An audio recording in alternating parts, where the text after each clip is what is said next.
In a post-apocalyptic world, where everyone has awakened supernatural abilities, some can control water, others can summon fire, I, Chloe, ended up with a power that's practically a joke.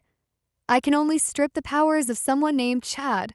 For 3 whole years, I haven't met a single Chad, surviving by scavenging in the slums while being bullied by other ability users. Yeah, life couldn't get much worse. That day, just as I dug a piece of bread out of a trash pile, some scrawny guy snatched it from me. He used his ability to make my legs go weak and immobile, then proudly announced, "The name's Chadwick." Chadwick? I almost spat blood. Seriously, universe? Are you messing with me? As I trudged back, defeated, I ran into my long-lost best friend, Anna. We hugged and cried, trying to one-up each other's misery. They kicked me out of the research institute because my ability was too useless. Anna sobbed between bites of a protein bar. I tried to comfort her. "Don't worry, your ability can't be more useless than mine." "Impossible," she fired back, agitated. "My ability is to force people to change their name to Chad." "What's the point?" My heart raced. Cautiously, I asked, "Your ability, does it have any activation conditions?" Anna sighed, embarrassed. "I have to slap them and yell, 'So you're the one they call Chad, huh?' Pretty ridiculous, right?" My eyes widened. "My ability has conditions too. The person named Chad has to hit me for it to work." We stared at each other, a wild idea forming. We tracked down Chadwick to test our theory. Anna rushed out and slapped him. "So you're the one they call Chad, huh?" Chadwick was stunned, finally nodding blankly. "Yeah, I'm Chad." Enraged, he swung at me. Slap! The stinging pain was followed by a strange warmth spreading through my body. I clearly felt his leg-weakening ability transfer to me. I focused. Pointing at Chadwick, he instantly collapsed, his legs giving out. It worked!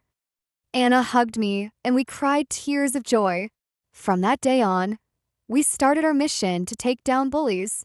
Our first target, the scrap yard outside the slums, where the worst criminals gathered. To my shock, the one who opened the gate was my ex-boyfriend, Brad. This jerk had lived off me before the apocalypse, then dumped me after awakening his abilities. "Chloe, wearing a helmet 'cause your face got messed up," he sneered. His new girlfriend was even nastier. "Bet she stayed alive by pleasing men with her body." Before she could finish, Anna slapped her with a metal-clad hand. "So you're the one they call Chad, huh?" And so the show began. Using the action-reaction principle, I headbutt them with my helmet, successfully stealing their abilities. Watching Brad frantically check his pants, I grinned.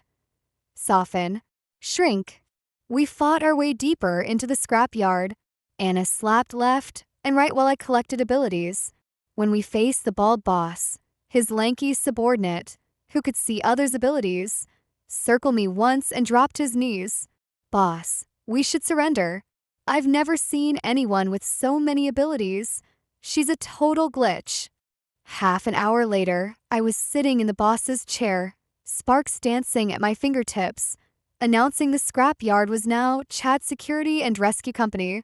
Just as things were taking off, a super handsome guy named Ethan showed up, looking for work.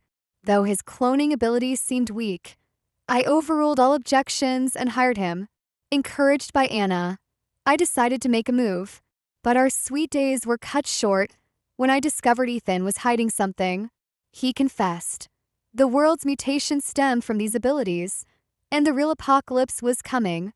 The only solution was for me to collect all abilities and destroy them. "But," he paused, "there's an 80% chance you'll die." After making my decision, Ethan and I spent our last night together.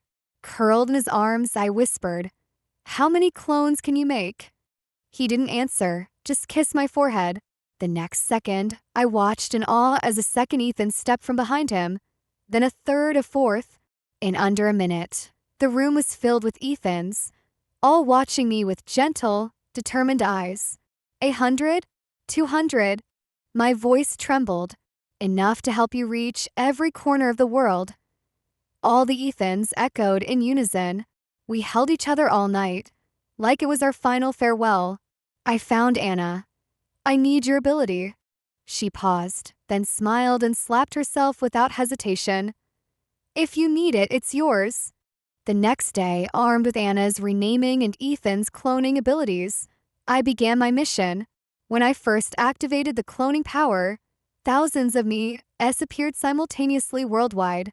It felt surreal and painful, like my soul was being torn apart. The collection process was grueling. One me tracked ice-controlling Chad through Arctic blizzards, limbs freezing purple.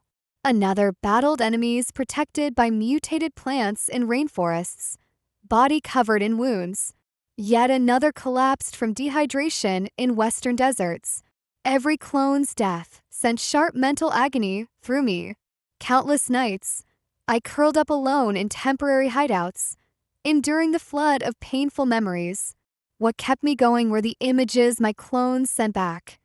Anna sorting intel all night at base, Ethan buying me time under pressure, and the lingering hope in the eyes of ordinary people in the slums.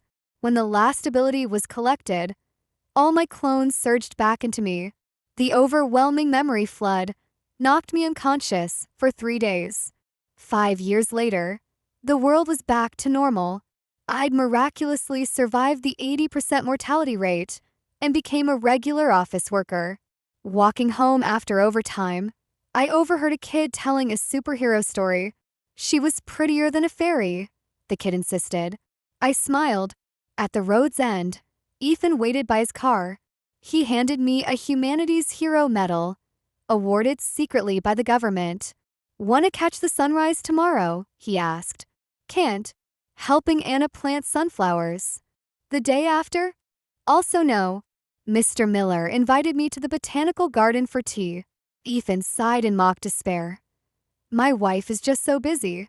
As we merged into traffic, the sunset ahead glowed beautifully. This busy, ordinary life, that's the real treasure.